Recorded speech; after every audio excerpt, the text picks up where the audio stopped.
Hello everyone, welcome back to Empowerment in Illness. I am your host, Gwen. In our last two episodes, we heard from Alyssa and AB as they shared their experience with Alyssa's stage 4 stomach cancer diagnosis, which was caused by Helicobacter pylori, or H. pylori. This tiny bacterium often flies under the radar, but it can lead to significant health issues. Today, we're going to take a closer look at H. pylori and why it's so important to understand.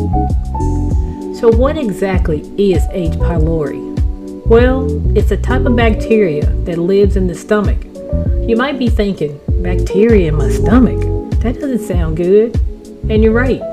H. pylori is definitely not the kind of guest you want hanging around in your digestive system.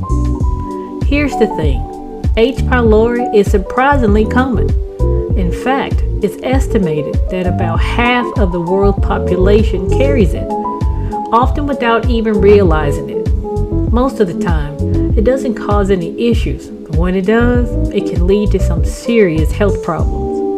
Unlike most bacteria that would be destroyed by the stomach acid, H. pylori is a bit of a stealthy survivor. It's crafty. This bacterium can thrive in the harsh, acidic environment of your stomach.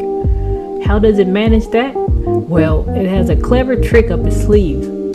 It produces an enzyme called urease. This enzyme neutralizes the stomach acid around it, allowing H. pylori to comfortably settle into your stomach lining, like a bug snug in a rug. The first thing H. pylori often does is cause gastritis, which is essentially inflammation of the stomach lining. Imagine the lining of your stomach as a soft, protective cushion. When H. pylori takes up residence, it starts to irritate this cushion, leading to inflammation. This inflammation can make your stomach feel sore, and you might notice symptoms like stomach pain, nausea, or a feeling of fullness after eating just a little bit. It's not just discomfort though. Chronic gastritis can lead to more serious problems over time if not treated. It also causes peptic ulcers. This is one of the more well-known complications of H. pylori infection. Peptic ulcers are open sores that develop on the inner lining of your stomach or the upper part of your small intestine. This bacteria weakens the protective mucus that normally shields your stomach lining from its own digestive acids.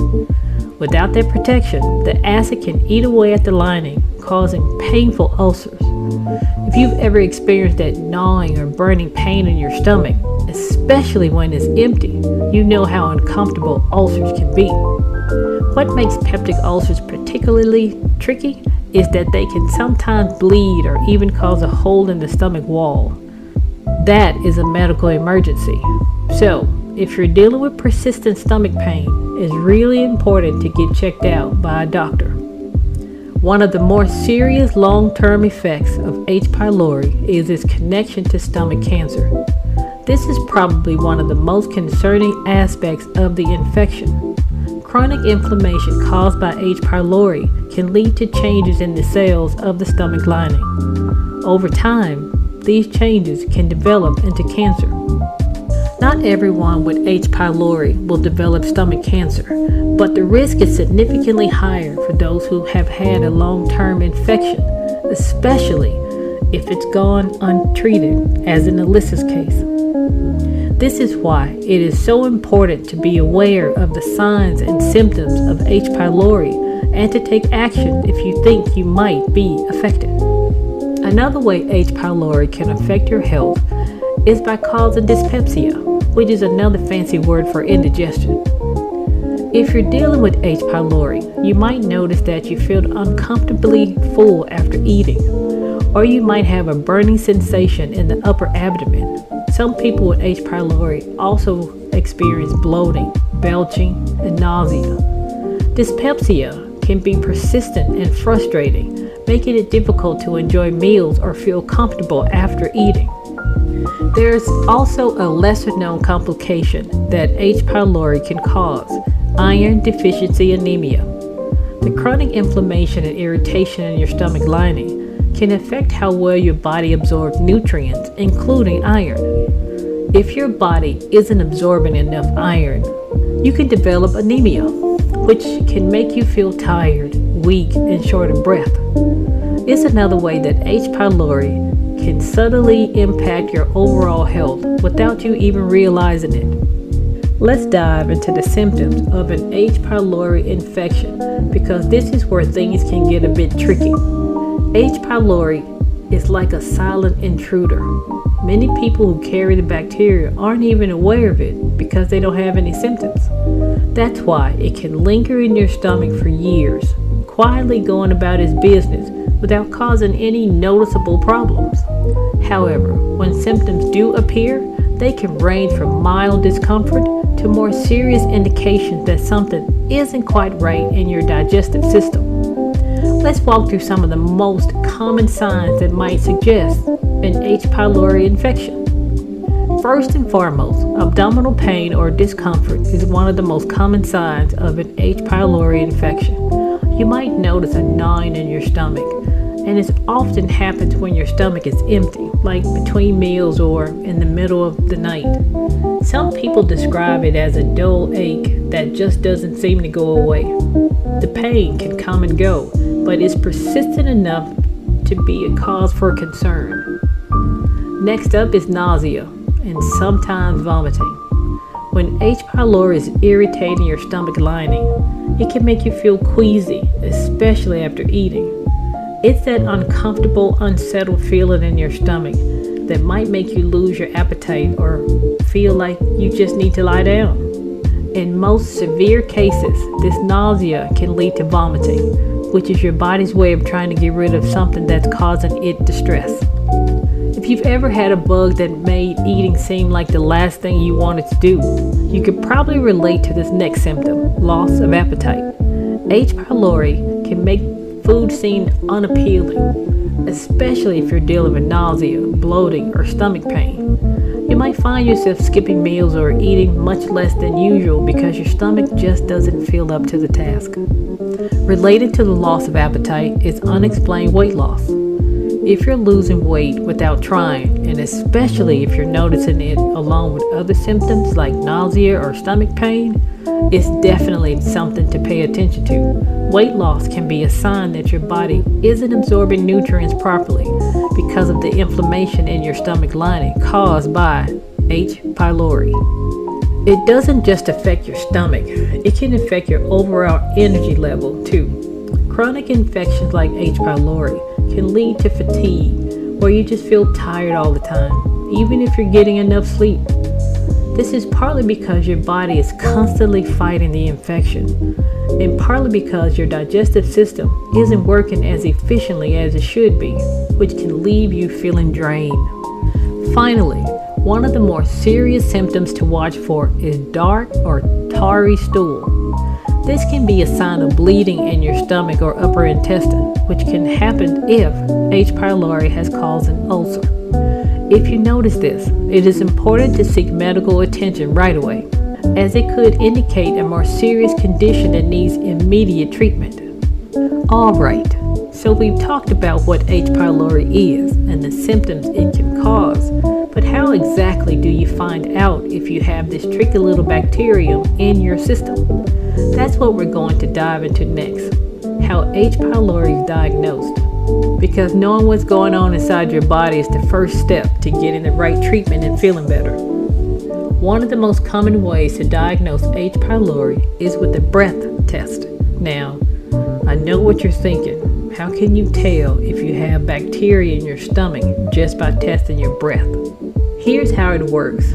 If H. pylori is living in your stomach, it produces an enzyme called urease. This enzymes break down a substance in your stomach called urea into carbon dioxide and ammonia. In the breath test, you'll drink a special liquid that contains urea, and then, after a short wait, you'll breathe into a bag. If H.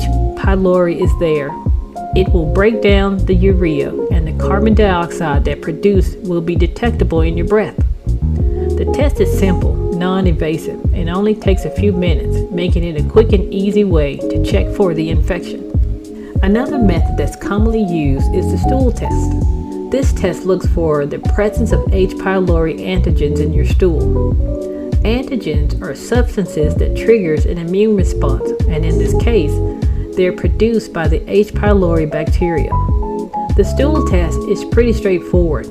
You'll be asked to provide a small sample, which is then analyzed in the lab to see if those H. pylori antigens are present.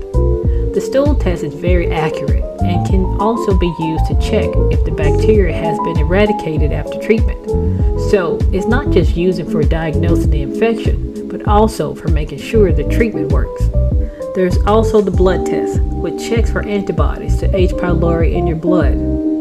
Antibodies are proteins that your immune system produces in response to an infection. If you've been exposed to H. pylori, your body will have developed these antibodies and the blood test can detect them. However, it's important to note that while the blood test can tell if you've been infected with H. pylori at some point, it doesn't differentiate between a current and past infection. That's because antibodies can stay in your system long after the bacteria are gone. Because of this, the blood test isn't as commonly used as breath or stool tests for diagnosing an active infection. In some cases, your doctor might recommend an endoscopy to diagnose H. pylori, especially if you're experiencing more severe symptoms or if there's a concern about ulcers or stomach cancer. An endoscopy involves using a thin, flexible tube with a camera on the end to look inside your stomach and upper intestines. During the procedure, the doctor can also take small samples or biopsies of the stomach lining. These samples are then tested for H. pylori. While an endoscopy is more invasive than the other tests, it provides a direct view of what's happening in your stomach and can be incredibly useful for diagnosing complications related to H. pylori.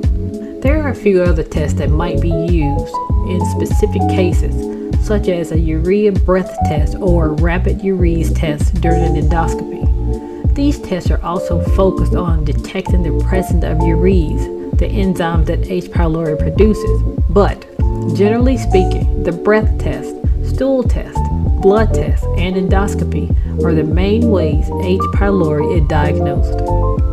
So after we've gone through the test and received your diagnosis, what comes next? If H. pylori is detected, your doctor will typically prescribe a course of antibiotics to eliminate the bacteria, along with medication to reduce stomach acid and help your stomach lining heal. This approach is commonly known as triple therapy or quadruple therapy, depending on the specific medication involved. Once you've completed the treatment, your doctor may recommend a follow-up test, usually a breath or stool test, to ensure the infection is completely cleared.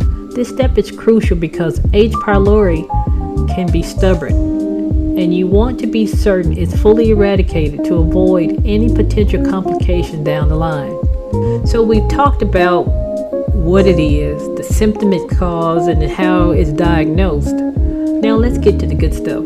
How is it treated? Because the great news is, if you've been diagnosed with it, there are effective treatments available that can help you get back to feeling your best. The cornerstone of treating H. pylori is antibiotic therapy.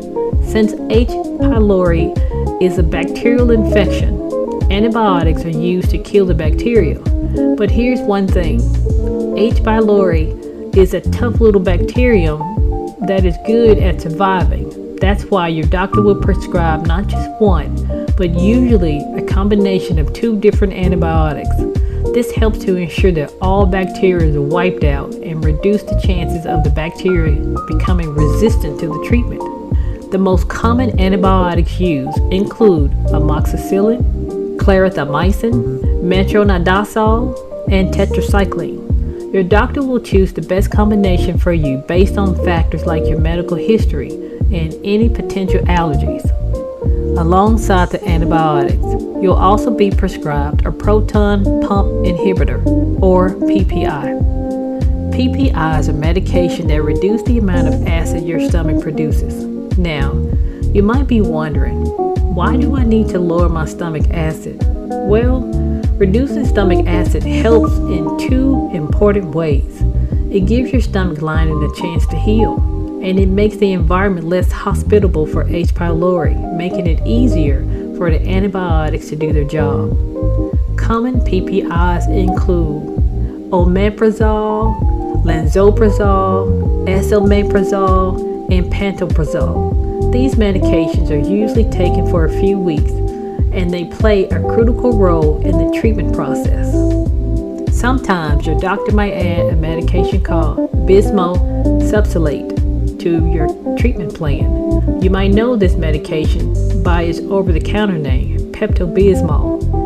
Bismuth subsolate helps protect the stomach lining and has mild antibacterial properties, which can give the antibiotics an extra boost in fighting off the infection. When bismuth subsolate is included, the treatment is often referred to as quadruple therapy because it's combined two antibiotics, a PPI, and bismuth. This approach is especially useful if the initial treatment doesn't fully eradicate the bacteria or if there's concern about antibiotic resistance. One thing that's really important to remember is to complete the full course of treatment, even if you start feeling better before it's finished. H. pylori is stubborn, and stopping treatment too early can allow the bacteria to survive and become resistant to the antibiotics. This can make it harder to treat down the road.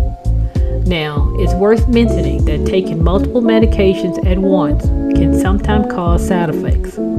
Common ones include nausea, diarrhea, or a metallic taste in your mouth. If you experience any of these, it's a good idea to talk to your doctor. They can often suggest ways to manage these side effects or just adjust treatment plans if necessary. And remember, if you're ever unsure about how to take your medication, or if you have any concerns during treatment, don't hesitate to reach out to your healthcare provider. They're there to support you through the process and ensure you get the best possible outcome. While medication is the main way to treat H. pylori, there are also some lifestyle and dietary changes that can support your treatment and help you feel better quickly. For example, you may want to steer clear of things like hot peppers, citrus fruits, tomatoes, and anything deep fried. Eating smaller, more frequent meals instead of large ones can also be gentler on your digestive system. Instead, focus on foods that are easier on your stomach like bananas, oatmeal, rice, and lean proteins such as chicken or fish. These foods are less likely to cause irritation and can help your stomach heal more effectively. Hydration is another important piece of the puzzle. Drinking plenty of water is essential for overall health, but it's especially important when you're dealing with a stomach infection. Water helps keep your digestive system functioning smoothly and can help flush out toxins from your body. If plain water isn't appealing, you can try herbal teas like chamomile or ginger, which are soothing for your stomach. Just be sure to avoid caffeinated drinks like coffee or certain teas, as caffeine can increase stomach acid and potentially make symptoms worse. Speaking of caffeine, it's a good idea to limit both caffeine and alcohol while you're recovering from H. pylori. Both of these can irritate the stomach lining and increase acid production, which is the last thing you want when you're trying to heal. If you're used to starting your day with a strong cup of coffee, consider switching to decaffeinated option or herbal tea. As for alcohol, it's best to avoid it altogether during treatment. Alcohol can interfere with the effectiveness of your medication and can also contribute to stomach inflammation. Giving your stomach a break from these irritants will help it heal more quickly and comfortably. If you smoke, this might be the perfect time to quit smoking. Smoking not only increases your risk of developing H. pylori related complications like ulcers and stomach cancer, but it also slows down the healing process. Smoking can reduce blood flow to the stomach lining, making it harder for your body to repair itself. I know, quitting smoking is easier said than done, but it's one of the best things you can do for your overall health, not just for your stomach. There are lots of resources and support available to help you quit, so don't hesitate to reach out to your healthcare provider if you need assistance. Finally, let's talk about stress.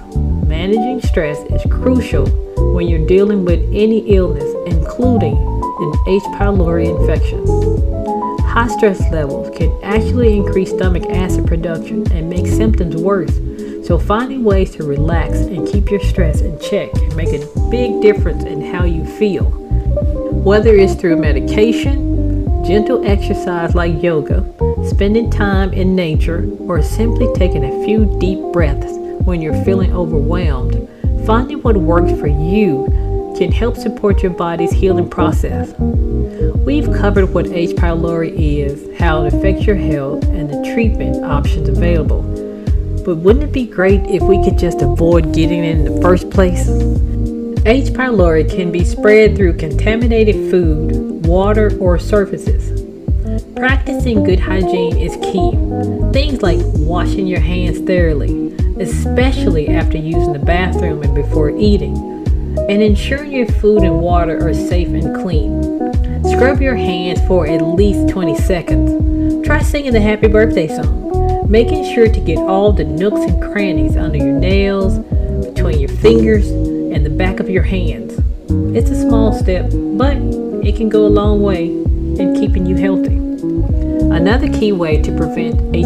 pylori infection is by being mindful of the food and water you consume. Make sure your food is properly cooked, especially meat and seafood, which can harbor harmful bacteria if undercooked.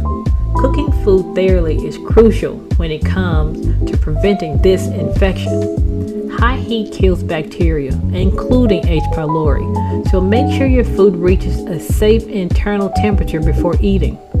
This is especially important for meats, poultry, and seafood. If you're not sure about the right cooking temperature, a food thermometer can be a helpful tool to ensure your meals are safe to eat. For example, poultry should be cooked to an internal temperature of 165 degrees Fahrenheit or 75 degrees Celsius, while ground meats should reach 160 degrees Fahrenheit or 71 degrees Celsius. Also, wash fruits and vegetables thoroughly before eating them. If you're traveling to a region where water quality is a concern, it's best to stick to bottled water and avoid ice in your drinks unless you're certain it's been made with safe water. H. pylori can spread from person to person through saliva, so it's a good idea to avoid sharing utensils, drinking glasses, or even toothbrushes with others. While it's always nice to share, in this case, it's better to have your own set of utensils and personal items to reduce the risk of transmission. If someone is in your household that has been diagnosed with H. pylori, being extra cautious with these practices can help prevent the bacteria from spreading to others. Your stomach and digestive system have natural defenses against infections, including the production of stomach acids, which can help kill harmful bacteria. Maintaining a healthy gut is another way to support your body's ability to fend off infections like H. pylori. Eating a balanced diet rich in fiber, fruits, vegetables, and probiotics can help keep your digestive system healthy. Foods like yogurt, kefir, sauerkraut, and other fermented foods are great for supporting gut health. Finally, one of the best ways to prevent H. pylori infection is to stay informed. Understanding how the bacteria is transmitted and knowing the risk factors can help you take proactive steps to protect yourself and your family.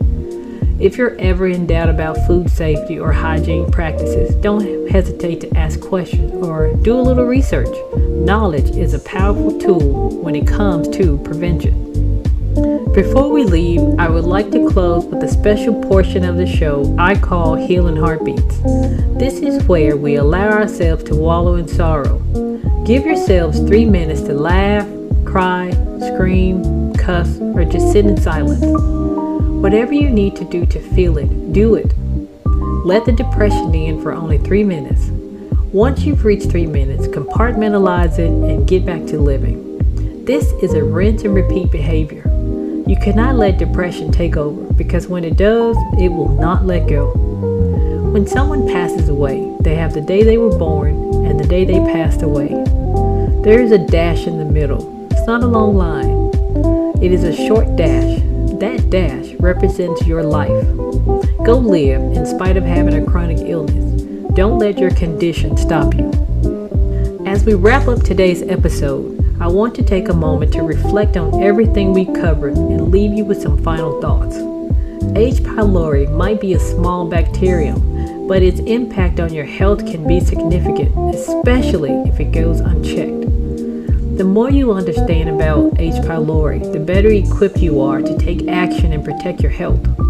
Life can be unpredictable, and health challenges can arise when we least expect them. But by staying informed, being proactive, and listening to your body, you can navigate these challenges with confidence. You have more control over your health than you might think, and every positive choice you make is a step toward a healthier, more empowered life. Thank you so much for joining me today on Empowerment in Illness. I'm grateful to be on this journey with you, sharing information, stories, and strategies to help you live your best, healthiest life.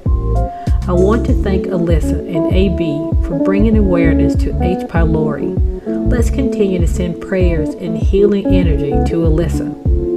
Until next time, remember, you have the strength, the heart, and the support to continue your journey. Be safe.